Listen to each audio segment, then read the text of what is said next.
When it comes to enjoying commodities and the mining boom, Chile is in a very similar sweet spot to Australia. But its approach to carving up those mining profits is somewhat different. Chile's Minister for Mines, Hernan De Solminihac, is fronting a delegation of business leaders to Australia, and I spoke to him earlier. Minister Hernan De Solminihac, welcome to the programme. Nice to be here. Now, we in Australia and you in Chile have a lot in common with the mining boom. We talk about a two-tiered economy here, with our mining doing very well and our manufacturing struggling. Is that the case as well in Chile? Do you have a big manufacturing side? We have a big mining industry, and also the manufacturing is going in the same level. They're working very hard and have good productivity and great production.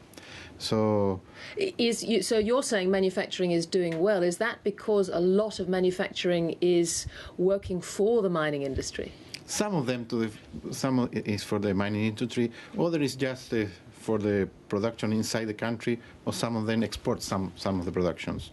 Now, Chile has decided not to have any sort of big mining tax during this boom, which Australia has decided to do. Why have you decided against it?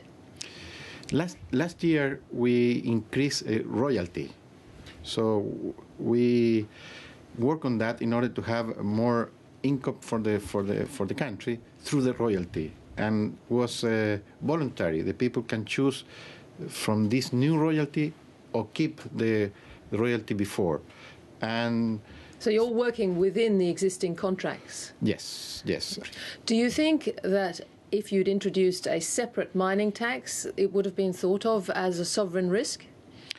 Probably could be a problem, because as a country we try to have no change, no have variation the rules. So probably if we make a change, it can have some problem with investors.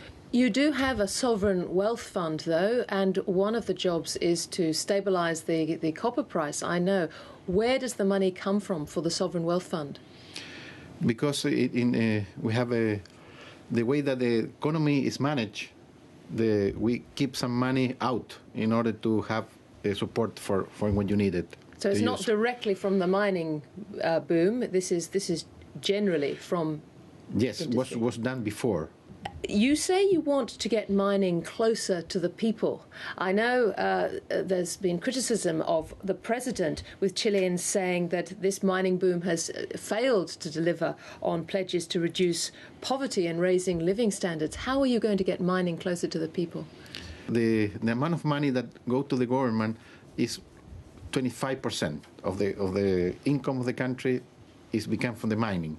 So we want to work with the people that are related, close to the mining industry, in order to have more develop.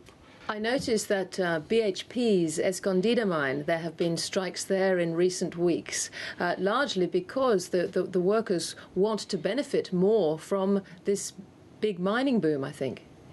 Yeah, some of the workers are looking this boom in order to get some of the results from them. Do you think they should do? Do you think BHP should listen to them? I think in general, no, I don't want to personalize, but it's important to talk to the workers in advance in order to know what the problems are, in order to solve them before reach a big problem. Of course, the government's Codelco mine, the biggest copper mine in the world, has also had strikes, and that's because I understand there's a fear amongst workers that you are going to privatize Codelco. No, the president and the previous minister and myself, it's been clear. Codelco is a state company and will remain a state company. That's the way. And yet you've got this challenge, haven't you, of increasing productivity and trying to make it run more like a private company.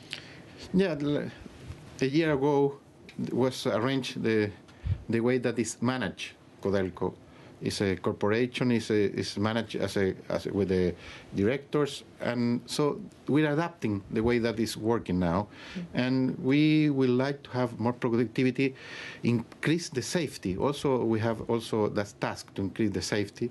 You had that incredible 33 miners trapped last year, didn't you? And mining safety must be very much front of your mind. That accident last year was important, and we are making changes. We already did some changes, and the result is already shows. We reduced 50% the accident rates with fatality compare this period of time of this year against last year, the same period. 50% reduced. The mining industry in Chile is planning to spend $67 billion in Chile between now and 2020 in mining. That's quite a large amount of money, given the volatility of the copper price. Yes, it's a huge amount of money that will be invested in Codelco, the state company, and the privates. And it's copper, gold, and other minerals. So you're confident that despite the copper volatility, that your cost of production can improve? For sure, because if you don't do the investment when the price is high, you will not prepare when the price is down. Taking care of the safety of the worker and taking care of the environmental. Minister De Solminihac, many thanks for joining us today. Thanks to you, and have this opportunity to talk here in Australia.